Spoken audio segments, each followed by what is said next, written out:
പ്രിയമുള്ള സുഹൃത്തുക്കളെ, ഇന്ന് നിലനിൽക്കുന്ന മതങ്ങളൊക്കെ തന്നെ കാലഹരണപ്പെട്ടുകൊണ്ടിരിക്കുകയാണ്. ഈ കാലഹരണപ്പെടൽ എന്ന് പറഞ്ഞാൽ അതിൻ്റെ ഉപയോഗം ശോഷിച്ച് ഇല്ലാതാവുക എന്നുള്ളതാണ്. മതങ്ങൾ കാലഹരണപ്പെടുകയാണോ? നിരവധി ക്ഷേത്രങ്ങൾ, അമ്പലങ്ങൾ, ഭക്തന്മാർ, ഒരുപാട് തരത്തിലുള്ള ആഡംബര ഉത്സവ പ്രതീതികൾ ഒക്കെ ഉണ്ടായാലും മതജീവിതം മനുഷ്യന് അന്യമായിക്കൊണ്ടിരിക്കുകയാണ്. ഇത് ഞാനൊരു കേവല യുക്തിവാദിയായിട്ട് നിങ്ങളോട് പറയുന്ന കാര്യമല്ല.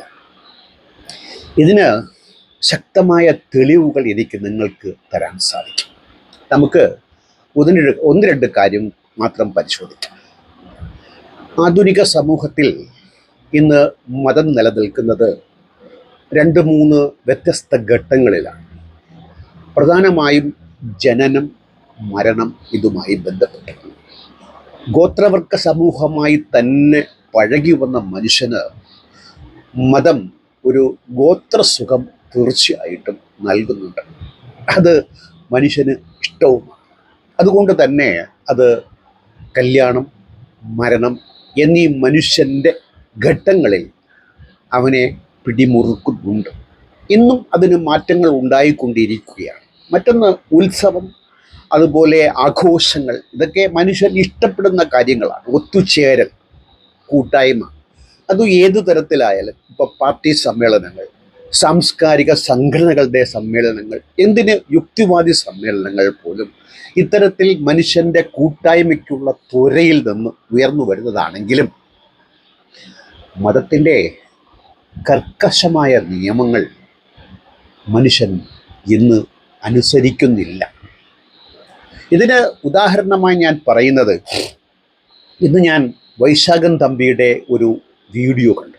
അതിൽ അദ്ദേഹം പറയുന്നത്, നമ്മൾ ഉണ്ടാക്കിയ റോഡ് നിയമങ്ങൾ ഉൾപ്പെടെയുള്ള ഒരുപാട് നിയമങ്ങൾ, ഓരോ രാജ്യത്തെയും നിയമം, നമ്മൾ ഉണ്ടാക്കിയ എല്ലാ നിയമങ്ങളെയും നമുക്ക് ലംഘിക്കാനാവും, നടത്താതിരിക്കാനാവും. റോഡിൻ്റെ ഇടതുവശം ചേർന്ന് പോകുക, വലതുവശം കൂടി ചേർന്ന് പോകാം, പോലീസ് പിടിക്കും, അപകടം സംഭവിക്കും, അങ്ങനെയൊക്കെ. പക്ഷേ ഗുരുത്വാകർഷണ നിയമം ലംഘിക്കാൻ പറ്റുമോ? അതൊരു നിയമമല്ല, ഒരു ക്രമമാണ്. നിയമം എന്ന് പേരിട്ട് വിളിക്കുകയാണെങ്കിൽ പോലും അതിനെ ലംഘിക്കാൻ പറ്റില്ല. ഇതിൽ നിന്നും ശക്തമായി ഞാൻ മനസ്സിലാക്കുന്നത്, മതനിയമങ്ങളൊക്കെ തന്നെ നമ്മുടെ ട്രാഫിക് നിയമങ്ങൾ പോലെ മനുഷ്യനിർമ്മിതമാണ്. അതുകൊണ്ടാണ് മനുഷ്യർ ഇത് നിസ്സാരമായി ലംഘിക്കുന്നത്. നമ്മളിവിടെ പറഞ്ഞു വരുന്നത്, ആധുനിക സമൂഹത്തിൽ ഇന്ന് പിടിമുറുക്കം ഉള്ള സ്ഥലങ്ങൾ കല്യാണവും മരണവുമാണെങ്കിൽ, കല്യാണത്തിൽ നിന്ന് മതം ഒരുപാട് അകന്ന് പൊയ്ക്കൊണ്ടേയിരിക്കും. ഉദാഹരണത്തിന്, ഇന്ന് ഹിന്ദുക്കളുടെ വിവാഹത്തിൽ അവര് സദ്യയെ ഒരുക്കാറുള്ളൂ. അവർക്കിഷ്ടം നോൺ വെജിറ്റേറിയൻ ആണ്. മുസ്ലിം കല്യാണങ്ങളിൽ അവർ സന്തോഷത്തോടു കൂടി പങ്കെടുക്കുന്നതിൻ്റെ ഒരു കാര്യവും. എനിക്കും നോൺ വെജിറ്റേറിയൻ വലിയ ഇഷ്ടമാണ്, വെജിറ്റേറിയൻ അത്രയ്ക്കങ്ങ് ഇഷ്ടമല്ല.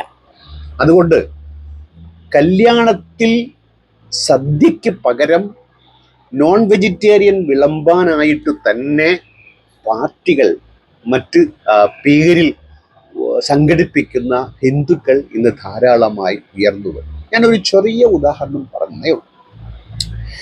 കല്യാണക്കാര്യത്തിലാണെങ്കിൽ മുസ്ലിങ്ങളുടെ ഇടയിൽ വമ്പിച്ച മാറ്റമാണ് ഉണ്ടായിക്കൊണ്ടിരിക്കുന്നത്. അതായത്, ഈ ഇടയ്ക്ക് ഒരു മുസ്ലിം കല്യാണം വളരെ വിവാദമായിരിക്കുകയാണ്. അതിൽ വധു സ്റ്റേജിൽ വന്നിരുന്ന് നിക്കാഹ് കർമ്മത്തിൽ പങ്കെടുക്കുകയാണ്. അങ്ങനെ പങ്കെടുക്കാൻ പാടില്ല എന്നാണ് അവരുടെ ചട്ടവും രീതിയും ഇതുവരെയുള്ള പെരുമാറ്റവുമാണെങ്കിൽ, അതിനെ കടപുഴക്കി എറിഞ്ഞുകൊണ്ട് ഒരു വധു പിതാവിനോടൊപ്പം തന്നെ, പിതാവ് അവിടെ മതപുരോഹിതന്റെ വേഷമണിയുകയാണ്. അതും ഒരു പുതുമയാണ്. അങ്ങനെ നിക്കാഹ് വേളയിൽ വധു, അതായത് പരപുരുഷനെ കാണാനോ പരപുരുഷന്മാർ അവളെ കാണാനോ പാടില്ല എന്ന് വിലക്കിയ മതത്തിൻ്റെ വിശ്വാസം തന്നെ പരസ്യമായി അതും വീഡിയോ എടുത്ത് പ്രദർശിപ്പിച്ചുകൊണ്ട് തന്നെ, ഞാൻ പറഞ്ഞു വരുന്നത് ഇതൊരു തുടക്കമാണ്, ഇത് തുടരും. ആരെങ്കിലും ഒരു വിപ്ലവം എപ്പോഴെങ്കിലും തുടങ്ങി വെച്ചാൽ അത് കൊള്ളാമെങ്കിൽ അത് തുടർന്നു പോകുമ്പോൾ മതത്തിൻ്റെ ആചാരങ്ങൾ, നിയമങ്ങൾ ഇതൊക്കെ ലംഘിക്കപ്പെടുമെന്നുള്ളതിൻ്റെ ഏറ്റവും വലിയ ഉദാഹരണമാണ് ഇത്. ഇതുമായി ബന്ധപ്പെട്ട് ഒരുപാട് ഉസ്താദന്മാരുടെ കരച്ചിലൊക്കെ ഒരുപാട് വീഡിയോസിൽ ഞാൻ കണ്ടു. അങ്ങനെ ചെയ്യാൻ പാടില്ല, അതാണ് ഇതാണ്. അങ്ങനെ ചെയ്താൽ എന്നാ കുഴപ്പം? ഇപ്പം ഒരു പെണ്ണ് നിക്കാഹിൻ്റെ വേളയിൽ സ്റ്റേജിൽ വരാൻ പാടില്ല. ഓക്കെ, അവക്ക് അങ്ങനെ പൊതുസമൂഹത്തിൽ നിന്ന് മാറി നിൽക്കാവുന്ന ഒരു അവസ്ഥയാണോ ഇന്നുള്ളത്? അവക്ക് ജോലിക്ക് പോകണം, ബസ്സിൽ കയറണം, ചന്തയിൽ പോകണം, റേഷൻ കടയിൽ പോകണം, ആശുപത്രിയിൽ പോകണം. അത് ഒഴിവാക്കാനൊക്കാത്ത കാര്യമാണ്. അങ്ങനെ വരുമ്പോൾ ഇവളെ നിക്കാഹിൻ്റെ വേളയിൽ മാത്രം മാറ്റി നിർത്തുന്നത് കൊണ്ട് യാതൊരു അർത്ഥവുമില്ല. അതുകൊണ്ട് തന്നെയാണ് ആ പിതാവ് മകളെ സ്വഭീഷ്ടപ്രകാരം മതനിയമങ്ങളെ ലംഘിച്ചുകൊണ്ട് തന്നെ വേദിയിലിരുത്തി നിക്കാഹ് ചെയ്തു കൊടുത്തത്. അദ്ദേഹത്തിന് വിശ്വാസമുണ്ട്, അള്ളാഹുവിലും നബിയിലും വിശ്വാസമുണ്ട്. ഉസ്താദന്മാർ പറയുന്നത് അയാൾ ഷിയായും കുയായാലും ശരി, അള്ളാഹുവും നബിയും വിശ്വസിക്കുന്നുണ്ട്. അവർ ചില വ്യത്യസ്ത ബിരിയാണിയിൽ നമ്മളിപ്പം പലതരം ബിരിയാണി ഉണ്ടല്ലോ, തലപ്പാക്കെട്ട് ബിരിയാണി, മഞ്ചേരി ബിരിയാണി, മലപ്പുറം ബിരിയാണി, തിരുവിതാംകോട് ബിരിയാണി, അങ്ങനെ പല ബിരിയാണിയും ഉള്ളതുപോലെ ഇത് പല രീതിയിൽ എന്നേ ഉള്ളൂ. ഇതിൽ നിന്നും വിഭിന്നമായി മത കല്യാണങ്ങളിൽ പങ്കെടുക്കുന്ന ഒരാളെന്ന നിലയ്ക്ക് എനിക്ക് പറയാനുള്ളത്, നിക്കാഹ് വേളയിൽ ഈ നിക്കാഹ് ചൊല്ലിക്കൊടുക്കുന്ന ഉസ്താദും നിക്കാഹ് ഏറ്റുപറയുന്ന വരനും അതോടൊപ്പം തന്നെ സമ്മതം മൂളുന്ന വധുവിൻ്റെ പിതാവും അള്ളാഹുവിനെ സാക്ഷി നിർത്തി പറയുന്ന ഒരു കള്ളമുണ്ട്. എന്താ അത്? ഈ ഉസ്താദ് പണ്ട് ആരോ ഒരുത്തൻ പറഞ്ഞു വെച്ച രീതിയിൽ പെണ്ണിനും മഹർ കൊടുക്കണം.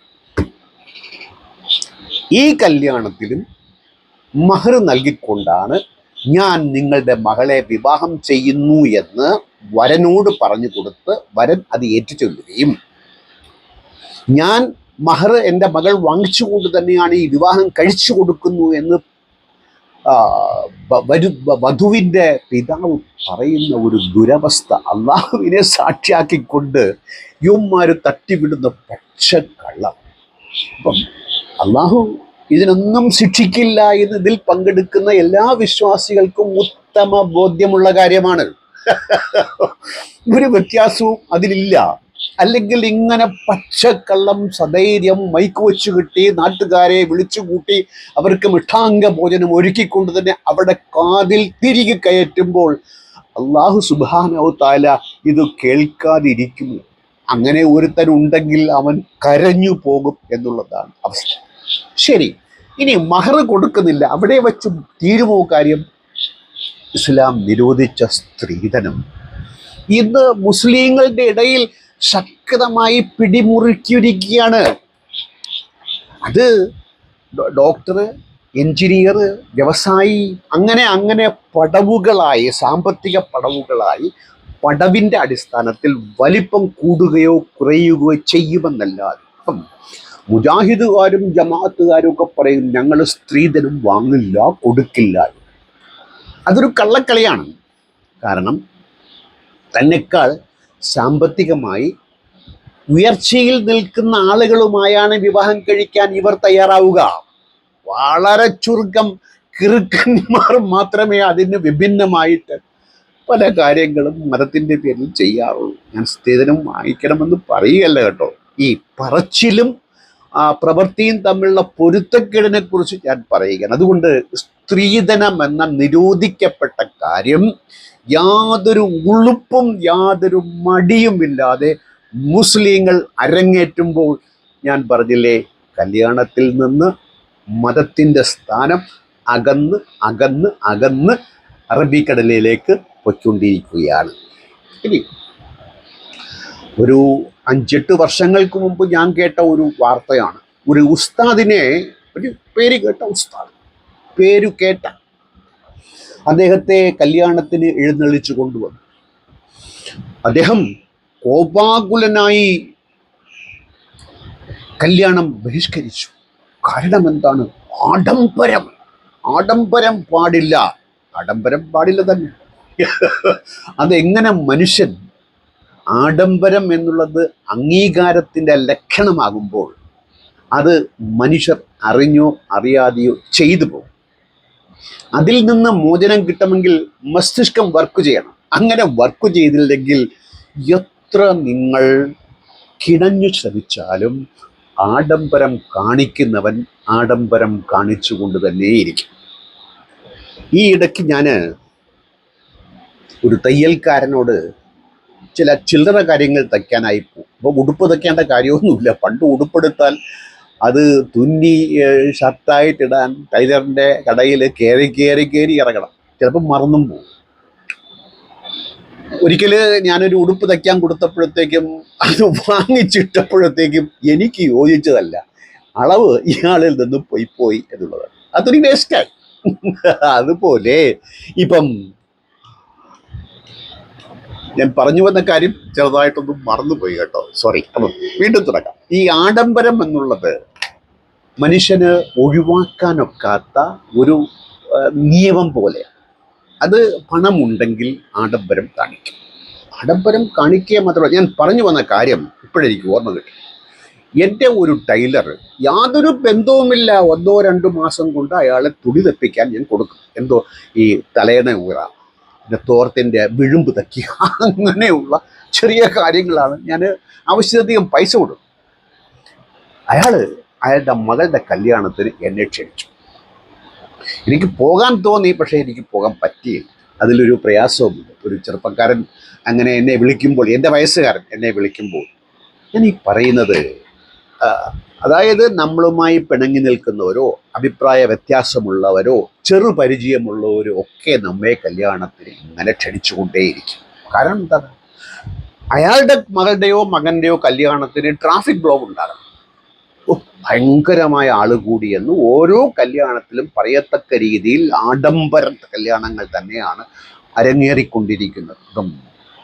കല്യാണ മണ്ഡപങ്ങളുടെ ഒരു പരിണാമം എടുത്ത് പരിശോധിക്കുമ്പോൾ എൻ്റെ ചെറുപ്രായത്തിലൊക്കെ ഞാൻ പറഞ്ഞു കേട്ടിട്ടുള്ളത്, രാത്രിയാണ് കല്യാണം.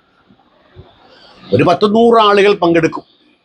എൻ്റെ നാട്ടിലൊക്കെ അന്നത്തെ കല്യാണ വിഭവം എന്ന് പറയുന്നത് മഞ്ഞച്ചോറ്, അതായത് തേങ്ങയും മഞ്ഞയും ഇട്ട് വറ്റിച്ചെടുക്കുന്ന ചോറും പരിപ്പുമാണ്. ചിലപ്പോൾ പപ്പടമുണ്ടാകും, അത്രയേ ഉള്ളൂ. പിന്നീടാണ് ഇത് ബിരിയാണിയും മറ്റുമൊക്കെ ആയിട്ട് വികസിച്ചതെങ്കിൽ ഇതിൻ്റെ ഈ ആഡംബരത്തിൻ്റെ ഒരു രീതി നിങ്ങളൊന്ന് മനസ്സിലാക്കിയെടുക്കുക. അപ്പം കർക്കശമായി വിലക്കിയിട്ട് പോലും സ്ത്രീധനവും ആഡംബരവും ഇസ്ലാമിക നിയമം അനുശാസിക്കുന്നത് ഒരു ഖുതുബയ്ക്ക് ആവശ്യമായ 40 ആളുകൾ പങ്കെടുക്കുന്ന ഒരു വിവാഹം മതി. പിന്നെ വിവാഹത്തിൽ ആളുകൾ പങ്കെടുക്കണം, അതൊക്കെ രസം തരുന്ന കാര്യങ്ങളാണ്. അതൊക്കെ തൻ്റെ കഴിവിനപ്പുറത്തായി പോകാതിരിക്കാൻ ആളുകൾ ശ്രമിക്കണമെന്നുള്ളതാണ്. കടം വാങ്ങിച്ചൊക്കെ കല്യാണം കഴിക്കുക എന്നുള്ളതൊക്കെ മോശപ്പെട്ട കാര്യം തന്നെയാണ്. ഇനി കല്യാണം നിശ്ചയം കഴിഞ്ഞു എന്ന് വയ്ക്കും. പ്രതിശ്രുത വരനും വധുവും തമ്മിൽ ബന്ധപ്പെടാതിരിക്കുമോ? ഞാൻ തെറ്റായല്ല വ്യാഖ്യാനിക്കുന്നത്. ഫോണിൽ കൂടെ മൊബൈൽ അങ്ങോട്ടും ഇങ്ങോട്ടും കൈമാറിക്കൊണ്ട് ഭയങ്കരമായ അങ്ങോട്ടും ഇങ്ങോട്ടുമുള്ള പഞ്ചസാര വർത്തമാനങ്ങൾ അവർ പറയണം. ഇത് ഇസ്ലാമിക വിരുദ്ധമാണ്. ഇസ്ലാം അനുവദിക്കുന്നതല്ല. ഐസ്ക്രീം പാർലറിൽ പോകും, സിനിമ കാണാൻ പോകും, ട്രാവല് പോകും, ഒക്കെയോട്ടെ പോകണം. പക്ഷേ ഈ ചക്കര അള്ളാഹുവിൻ്റെ നക്കി വിശ്വാസങ്ങൾക്ക് പുച്ഛമാണവർ. പുല്ലുകളെയാണ് ഈ പ്രതിശ്രുത വരനും വധുവും കാണിക്കുന്നതെങ്കിൽ കല്യാണത്തിൽ നിന്ന് ഇതൊക്കെ അകന്ന് പൊയ്ക്കൊണ്ടിരിക്കുന്നു.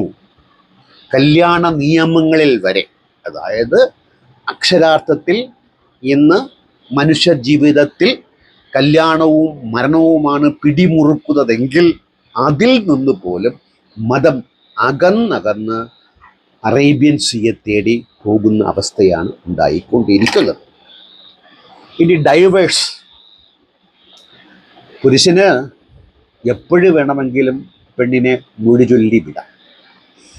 പെണ്ണിന് മൊഴി ചൊല്ലണമെങ്കിൽ അത് പിന്നീട് പ്രത്യേക അനുവാദം ഒക്കെ വാങ്ങിക്കേണ്ടി വരും. അങ്ങനെ അനുവാദം വാങ്ങിച്ചു മാത്രമേ പുരുഷന് പൗരുഷമില്ല എന്ന് തെളിയിക്കണം, ഭ്രാന്തെന്ന് തെളിയിക്കണം, ചിലവിന് തരുന്നില്ല എന്ന് തെളിയിക്കണം. ഇതൊക്കെ ചിലപ്പോൾ തെളിയിക്കാൻ പറ്റിയെന്ന് വരില്ല. തെളിയിച്ചാൽ മാത്രമേ ജമാഅത്തിൻ്റെയോ അല്ലെങ്കിൽ മറ്റേ മതമേലാളന്മാരുടെ സഹായത്തോടു കൂടി മാത്രമേ, അനുവാദത്തോടു കൂടി മാത്രമേ പെണ്ണിന് ഡൈവേഴ്സ് ചെയ്യാൻ പറ്റുമെങ്കിൽ ഇന്ന് കുടുംബ കോടതിയിൽ പോയാൽ മതി. മത നിയമം കല്യാണത്തിൽ മാത്രമല്ല, കല്യാണ മോചനത്തിൽ വരെ പിറങ്കാലെടുത്ത് ചവിട്ടുന്ന ഒരവസ്ഥയാണ് സംജാതമായി കൊണ്ടിരിക്കുന്നത്. അമേരിക്കയിൽ മുസ്ലിം ദമ്പതികളിൽ വിവാഹമോചിതരാകുന്നവർ 32.33% ആളുകളാണ്. അതൊരു ഡെവലപ്ഡ് കൺട്രിയാണ്, ആധുനിക സമൂഹമാണ്. അത് പടർന്ന് താഴേക്ക് വരുമെന്ന കാര്യത്തിൽ തീർച്ചയാണ്. ഇന്ത്യൻ മുസ്ലിം ദമ്പതികളിലെ ഡൈവേഴ്സ് നിരക്ക് ഞാൻ ഗൂഗിൾ ചെയ്ത് നോക്കിയില്ല. കുറേയൊക്കെ ഉണ്ടാവും. കേരളത്തിൽ അത് വലുതായിക്കൊണ്ടേയിരിക്കുന്നു എന്ന കാര്യം പ്രസ്തവ്യമാണ്. ഇഷ്ടമില്ലാത്ത പുരുഷനുമായി കഷ്ടപ്പെട്ട് ജീവിക്കാൻ ഇന്നത്തെ പെൺകുട്ടികൾ ആ സാഹസത്തിന് മുതിരുന്നില്ല എന്നുള്ളതാണ് വസ്തുത. അങ്ങനെ അങ്ങ് ജീവിക്കേണ്ട കാര്യമില്ല. പറ്റിയില്ലെങ്കിൽ പോടോ, പറ്റിയില്ലെങ്കിൽ പോടി. അത് തന്നെ വേണം, അങ്ങനെ തന്നെ വേണം. കർക്കശമായ നിയമങ്ങളൊക്കെ കശക്കി എറിയുന്ന ഒരു അവസ്ഥ ഇന്ന് സംജാതമായി കൊണ്ടിരിക്കുകയാണ്. അതുപോലെ മറ്റൊരു കാര്യമാണ്,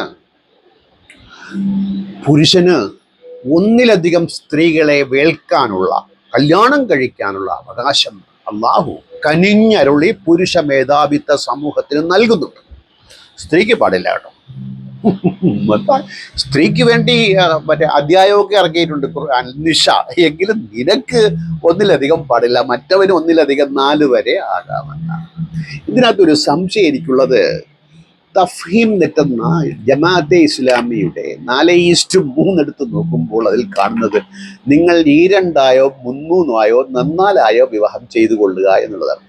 ഞാൻ പിന്നെ മറ്റുള്ള തഫ്സീറുകളും മറ്റുള്ള തർജ്ജമകളും, ഇംഗ്ലീഷ് തർജ്ജമ യൂസഫ് അലി ഉൾപ്പെടെയുള്ള ആളുകളുടെ തർജ്ജമ നോക്കുമ്പോൾ 3 അല്ലെങ്കിൽ 4 എന്നുള്ളതാണ് കാണുന്നത്. എന്തുകൊണ്ട് തഫ്ഹീം നെറ്റിൽ ഇത് വന്നു എന്ന് അവരുടെ വിവർത്തനങ്ങളിലും അവരുടെ വ്യാഖ്യാനങ്ങളിലും അത് കാണുന്നില്ല. ഞാൻ സാന്ദർഭികമായി പറഞ്ഞതേ ഉള്ളൂ. അപ്പം പുരുഷന്മാർക്ക് ഒന്നിലധികം സ്ത്രീകളെ വേൽക്കാം. ബഹുരസമായ ഒരു കാര്യം, ഇന്ന് ലോകത്ത് പോളിജിനി, അതായത് ഒന്നിലധികം ഭാര്യമാരുള്ളത് കേവലം 2.2% മാത്രം ആളുകൾക്കാണ്. മതം സൗകര്യപൂർവ്വം കനിഞ്ഞരുളിയാലും സ്വജീവിതത്തിൻ്റെ കെട്ടുറപ്പ് മനസ്സിലാക്കിക്കൊണ്ട് ആ നിയമത്തെ കാലുകൊണ്ട് ചവിട്ടി അറബിക്കടലിലേക്ക് എറിയാൻ ഇന്നത്തെ ആധുനിക പുരുഷന്മാർ തയ്യാറായി എന്നുള്ളത് മതനിയമങ്ങളുടെ അമ്പേ പരാജയം, അള്ളാഹുവിൻ്റെയും നബിയുടെയും അമ്പേ പരാജയത്തെ വിളിച്ചറിയിക്കുന്നു എന്ന കാര്യത്തിൽ യാതൊരു തർക്കവും. ഇനി സമീപകാല ഒരു വിഷയവുമായി ചേർത്തുകൂടി ഞാൻ ഈ കാര്യം പറയാം. അതായത് തജിക്കിസ്ഥാൻ, അവിടെ മുസ്ലിങ്ങളാണ് 98-9% ആളുകൾ. അവിടെ ഈ ഇടയ്ക്ക് കഴിഞ്ഞ ആഴ്ച ഒരു വമ്പൻ കടുങ്കൈ ചെയ്തു കളഞ്ഞു അവിടുത്തെ ഭരണാധികാരികൾ. എന്താണെന്ന് ചോദിച്ചാൽ ഫർദ അങ്ങ് നിരോധിച്ചു.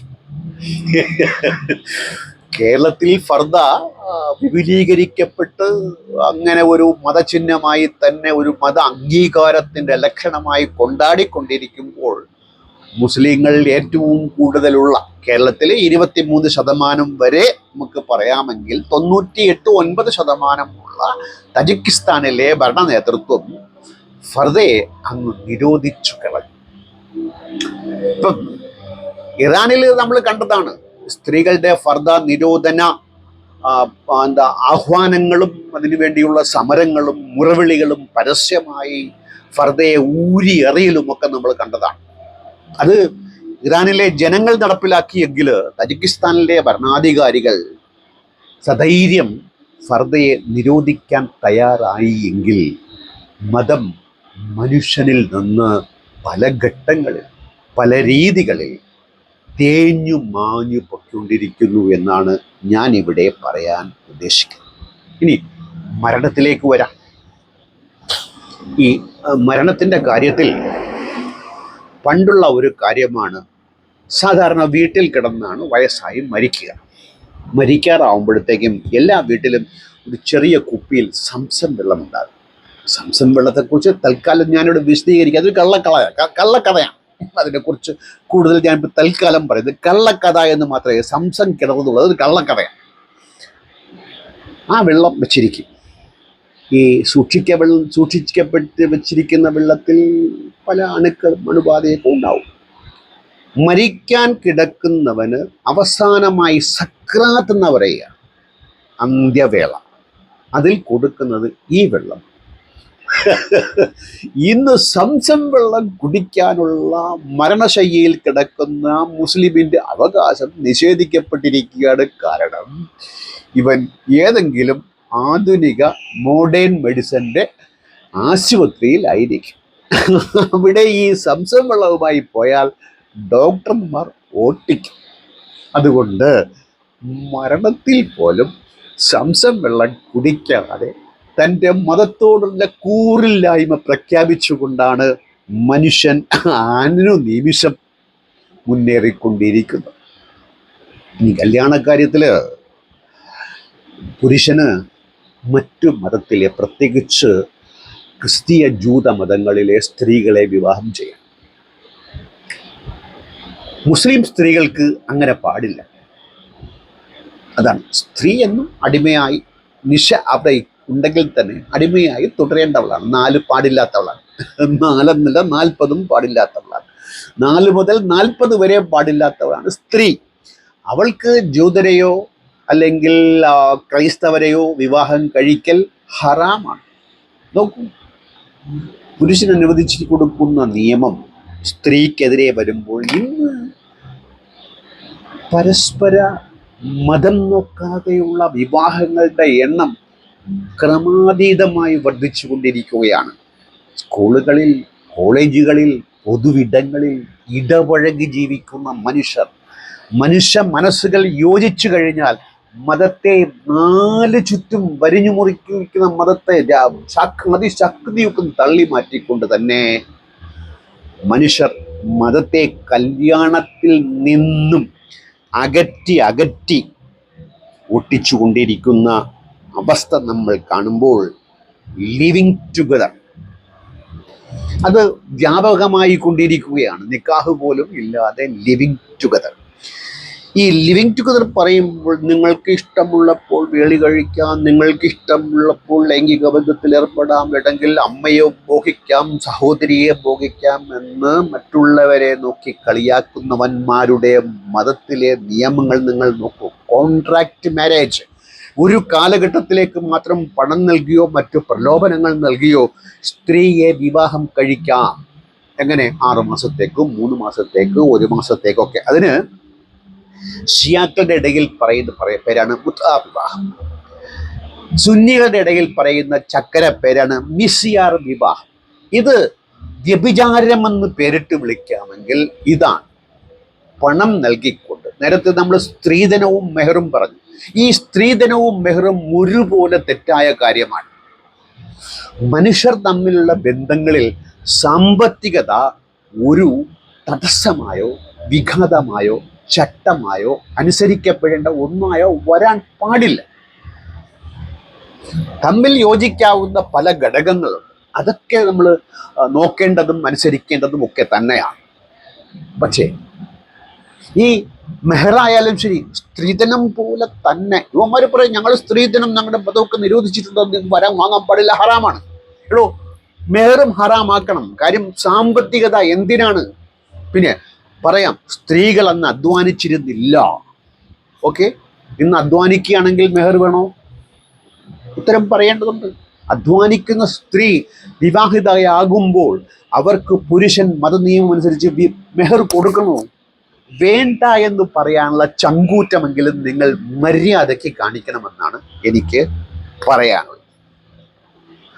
പിന്നെ പ്രീ ഇസ്ലാമിക് പീരീഡിൽ സ്ത്രീക്ക് ചോയ്സ് ഇല്ല എന്നും ഞങ്ങൾ അവർക്ക് കനിഞ്ഞരുളുകിയ ചോയ്സ് നൽകിയെന്നൊക്കെ ഇവർ പറയും. ഒറ്റ സംഭവം കൊണ്ട് അത് പൊളിഞ്ഞു പാളീശാവും. എങ്ങനെ? 25 വയസ്സുകാരനായ മുഹമ്മദ് തേരാപ്പാര നടന്നുകൊണ്ടിരിക്കുമ്പോൾ 40കാരിയായ ഖദീജയെ വിവാഹം ചെയ്തത് സ്ത്രീയുടെ ചോയ്സ് അല്ലേ? ആണോ? അല്ലേ? അതായത് മുഹമ്മദിനേക്കാളും സാമ്പത്തികമായി കച്ചവടക്കാരിയായിരുന്നു, വ്യാപാരിയായിരുന്നു ഖദീജയെങ്കിൽ ഇതങ്ങ് പൊളിയും എന്ന കാര്യത്തിൽ. അതുപോലെ വിവാഹത്തിൽ വലിയ സമ്പ്രദായം. എങ്ങനെ? നമ്മൾ ഈ വിവാദമായ കല്യാണത്തിൽ പെണ്ണിനെയും പയ്യനെയും സദസ്സിലിരുത്തിക്കൊണ്ട് വാപ്പ നിക്കാഹ് ചെയ്തു കൊടുത്തു. മാതൃകാപരമാണത്. അവിടെ പെണ്ണിന് പകരം കോൺട്രാക്റ്റാണ്. വിവാഹം എന്ന് പറഞ്ഞാൽ, നിക്കാഹ് എന്ന് പറഞ്ഞാൽ കോൺട്രാക്റ്റ് ആണ്. നിക്കാഹ് എന്ന വാക്കിന് അറബിയിൽ സെക്സ് എന്ന അർത്ഥമുണ്ടെന്ന് പറയപ്പെടുന്നുണ്ട്. എനിക്കറിയില്ല കണ്ടു. അത് നിജസ്ഥിതി അന്വേഷിച്ച് ഞാൻ പോയില്ല, പ്രസക്തമല്ലായതുകൊണ്ട് പോയില്ല. അപ്പം കോൺട്രാക്റ്റ് ആണെങ്കിൽ കോൺട്രാക്റ്റിൽ ഒപ്പിടേണ്ടത് ആരൊക്കെയാണ്? കക്ഷികളാണ്. ഇവിടെ കക്ഷി സ്ത്രീ അല്ല. സ്ത്രീക്ക് സ്ഥാനമില്ല. അവളുടെ സമ്മതം വാങ്ങണമെന്നൊക്കെ ഉണ്ട്. പക്ഷേ പൊതുവിൽ വന്ന് നിന്ന് അവൾ പറയാൻ പാടില്ല എന്ന് പറയുന്ന മതത്തിൻ്റെ ഇന്നത്തെ അവസ്ഥയാണ് അത്തരത്തിൽ. ഈ വലി എന്ന് പറയുന്ന സമ്പ്രദായം തന്നെ സ്ത്രീ വിദ്വേഷത്തിൻ്റെത്. പിതാവിന് എന്നാ കാര്യം? പ്രായപൂർത്തിയായ ഒരു സ്ത്രീ തൻ്റെ വരനെ തിരഞ്ഞെടുക്കാൻ പിതാവിൻ്റെ ഉപദേശം മാത്രം മതി, നിർദ്ദേശം മാത്രം മതി, അല്ലാതെ നിർബന്ധമൊന്നും ആവശ്യമില്ല. അവൾക്ക് വോട്ട് ചെയ്യാൻ പിതാവ് പോയാൽ പോരല്ലോ. വലി ഞാനാണ്, ഞാൻ വോട്ട് ചെയ്തോട്ടെ എന്ന് ചോദിച്ചാൽ പ്രിസൈഡിംഗ് ഓഫീസർ കല്ലെടുത്തെറിയും. അതാണ് അവസ്ഥയെങ്കിൽ മൊത്തത്തിൽ ഞാൻ പറയുന്നത്, മതത്തിൽ നിന്ന് മനുഷ്യൻ അകന്നുകൊണ്ടേയിരിക്കും. ഈ മതങ്ങളുടെ പിടിമുറുക്കം കല്യാണത്തിലും മരണത്തിലുമാണെങ്കിൽ പോലും അവയിൽ നിന്നും മതം ചത്തുകൊണ്ടിരിക്കുന്ന നല്ലൊരു രീതിശാസ്ത്രമാണ് നമ്മൾ കണ്ടുകൊണ്ടിരിക്കുന്നത്. മറ്റൊരു അധ്യായത്തിൽ കാണുന്നത് വരെ നന്ദി, നമസ്കാരം, ഗുഡ് ബൈ.